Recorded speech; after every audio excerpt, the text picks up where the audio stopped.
ನನ್ನ ಪ್ರಕಾರ ನಾನು ಮೇಜರ್ ಏನು ನೋಡಿದ್ದೀನಿ, ಎಸ್ಪೆಷಲಿ ಗೇಸ್ ಆ್ಯಂಡ್ ಲೆಸ್ಬಿಯನ್ಸಲ್ಲಿ ಫ್ಯಾಮಿಲಿ ಅಕ್ಸೆಪ್ಟೆನ್ಸ್ ಇಲ್ಲ.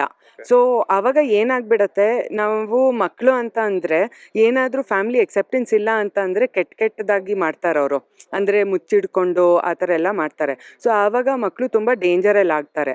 ಸೊ ಅದಕ್ಕೆ I think mostly family acceptance ಇದ್ದರೆ ಆವಾಗ ಸರಿ ಆಗತ್ತೆ ಅಂತ ನನಗೆ. ಮ್ಯಾಮ್ ಈ ಪ್ರಸ್ತುತ ದಿನಗಳಲ್ಲಿ ಗೇ ಅಥವಾ ನಾನು ಗೇ ಅಥವಾ ನಾನು ಲೆಸ್ಬೋ ಅಂತ ಹೇಳಿದಂತ ಸಂದರ್ಭದಲ್ಲಿ ಫ್ಯಾಮಿಲಿ ಅಕ್ಸೆಪ್ಟ್ ಮಾಡುತ್ತೆ ಅಂತ ಅನ್ಸುತ್ತೆ? ಇಲ್ಲ, ಆ್ಯಕ್ಚುಲಿ ಮಾಡಲ್ಲ. ಇಲ್ಲಿ ಸುಮಾರು ಜನ ನಾನು ನೋಡ್ದಂಗೆ ಅವ್ರ ಫೋಟೋಗ್ರಾಫಿ ಇವೆಂಟಲ್ಲಿ ತೆಗಿಬಾರ್ದು ಅಂತ ಎಲ್ಲ ಹೇಳಿದ್ದಾರೆ. ಯಾಕಂದರೆ ಅವ್ರಿಗೆ ಪೇರೆಂಟ್ಸ್ಗೆ ಗೊತ್ತಿಲ್ಲ.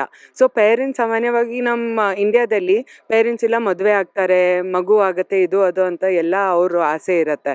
ಬಟ್ ಮಕ್ಕಳಿಗೆ ಇವಾಗೆಲ್ಲ ಅವ್ರಿಗೆ ಇಷ್ಟ ಇಲ್ಲ ಅಂತಂದರೆ ಅವ್ರನ್ನ ಫೋರ್ಸ್ ಮಾಡ್ದಂಗೆ ಅಲ್ವಾ. ಸೊ ಅದಕ್ಕೆ ಇಲ್ಲಿ ಪ್ರಾಬ್ಲಮ್ ಏನಂದರೆ ಎಕ್ಸೆಪ್ಟೆನ್ಸ್ ಇಲ್ಲ ಸೊಸೈಟಿಯಲ್ಲಿ ಮತ್ತು ಫ್ಯಾಮ್ಲಿಯಲ್ಲಿ. ಸೊ ಅದನ್ನು ನಾನು ಸ್ವಲ್ಪ ಚೇಂಜ್ ಮಾಡಬೇಕು ಅಂತ ನನಗೆ ಅನಿಸುತ್ತೆ. ಸೊ ನನ್ನ ಸರ್ಕಲಲ್ಲಿ ಯಾರಾದರೂ ಇಲ್ಲ ಇವರು ಲೆಸ್ಬಿನು ಇವರು ಗೇ ಅಂತ ಅಂದರೆ ನಾನು ಅಂದೆ okay, what's the big deal ಅಂತಾನೆ ನಾನು ಅನ್ನೋದು. Because if they are happy and they are doing good things in life, who cares what they identify as ಅಂತ. ಅಂದ್ರೆ ಮುಂದಿನ ದಿನಗಳಲ್ಲಿ ಇವೆಲ್ಲ ಅಕ್ಸೆಪ್ಟ್ ಆಗುತ್ತೆ ಅಂತ ಅನ್ಸುತ್ತಾ ನಿಮಗೆ? ಎಸ್, ನನ್ನ ಆಸೆ ಅದೇ. ಸೊ ನಾನು ಅದರ ಮೇಲೆ ಎಷ್ಟು ಕೆಲಸ ಮಾಡೋಕ್ಕಾಗುತ್ತೋ, ನನ್ನ ಕೈಯಲ್ಲಿ ಎಷ್ಟಾಗುತ್ತೋ ನಾನು ಅದಂತೂ ಮಾಡ್ತೀನಿ. ಸಮಾಜದಲ್ಲಿ ಗೇ ಅಥವಾ ಲೆಸ್ಬೋ ಅಂತ ಗುರುತಿಸ್ಕೊಬಿಟ್ರೆ ಅಥವಾ ಹೇಳ್ಕೊಬಿಟ್ರೆ ಅವ್ರಿಗೆ ನೋಡೋ ದೃಷ್ಟಿಕೋನನೇ ಬೇರೆ ಆಗಿರುತ್ತೆ. ಅಂದ್ರೆ ಇವರು ಈ ರೀತಿ ಅಂತ. ಹೌದು, ಅವ್ರಿಗೆ ವರ್ಕ್ ಸ್ಪೇಸ್ ಅಲ್ಲಿ ಆಗಿರ್ಬೋದು ಅಥವಾ ಸ್ಟಡಿ ಸ್ಪೇಸ್ ಅಲ್ಲಿ ಆಗಿರ್ಬೋದು, ಅವ್ರಿಗೆ ಸಫಿಶಿಯಂಟ್ ಆಗಿ ಅವ್ರಿಗೆ ಕುತ್ಕೊಂಡು ಅಥವಾ ಕೆಲಸ ಮಾಡ್ಲಿಕ್ಕೆ. ಸೊ ಇಲ್ಲಿ ಅದೇ ಹೇಳ್ತಾ ಇದ್ನಲ್ಲ, ಸಪೋರ್ಟ್ ಇಲ್ಲ. ಸೊ ಫ್ಯಾಮ್ಲಿಯಲ್ಲೂ ಸಪೋರ್ಟ್, ಅಟ್ಲೀಸ್ಟ್ ಫ್ಯಾಮ್ಲಿಯಲ್ಲಿ ಸಪೋರ್ಟ್ ಇದ್ದರೆ ಅವಾಗ ಜಾಬಲ್ಲಿ ಸಪೋರ್ಟ್ ಇಲ್ಲದೆ ಹೋದ್ರೇನೆ ಅವ್ರದಲ್ಲಿ ಏನೋ ನಾನು ಫೈಟ್ ಮಾಡ್ಬೋದು ಇದನ್ನು ಅಂತ ಅನಿಸುತ್ತೆ. ಬಟ್ ಫ್ಯಾಮ್ಲಿಯಲ್ಲೂ ಸಪೋರ್ಟ್ ಇಲ್ಲ, ಸಮಾಜದಲ್ಲೂ ಸಪೋರ್ಟ್ ಇಲ್ಲ, ವರ್ಕ್ ಸ್ಪೇಸಲ್ಲೂ ಸಪೋರ್ಟ್ ಇಲ್ಲ ಅಂತ ಅಂದರೆ ಎಲ್ಲ ಕೋಣೆಯಿಂದ ಅವ್ರಿಗೆ ನೆಗೆಟಿವ್ ಬರ್ತಾ ಇರುತ್ತೆ. ಸೊ ಅವಾಗ ಯಾರಿಗೂ ಬದುಕೋಕ್ಕಾಗಲ್ಲ. ಸೊ ಎಲ್ಲಾದರೂ ಒಂದು ಕಡೆ ಅವ್ರಿಗೆ ಎಕ್ಸೆಪ್ಟೆನ್ಸ್ ಇರಬೇಕು. ಆಯಿತು, ನೀನು ಹೀಗಿದೆಯಾ, okay fine. So for example, suppose ಯಾವುದು ಮಗುಗೆ ಯಾವಾಗಲೂ ಒಂಥರ ಡಿಪ್ರೆಷನ್ ಥರ ಇರುತ್ತೆ, ಆಯಿತಾ.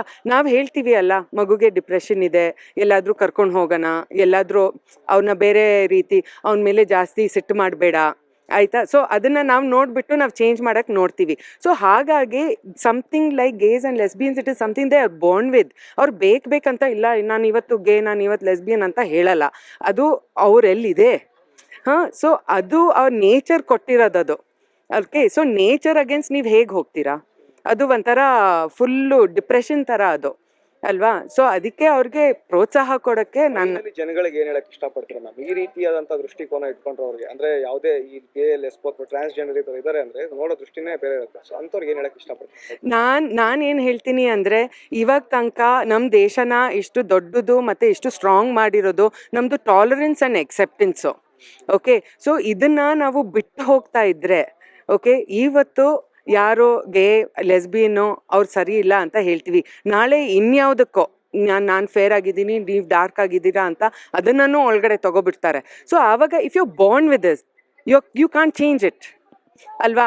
ನೀವು ಡಾರ್ಕ್ ಆಗಿದ್ದೀರಾ, ನಾನು ಲೈಟ್ ಆಗಿದ್ದೀನಿ, ನೀವು ಬೋರ್ನ್ ಹೀಗೇನೆ, ಆಯಿತಾ. Same thing with lesbian and gays, ಅವ್ರು ಹಂಗೆ ಬೋರ್ನ್ ಆಗಿದ್ದಾರೆ. ಅವ್ರು ಬೇಕಂತ ಇಷ್ಟು ಕಷ್ಟ ಲೈಫ್ನ ಇಳಿತಾರ?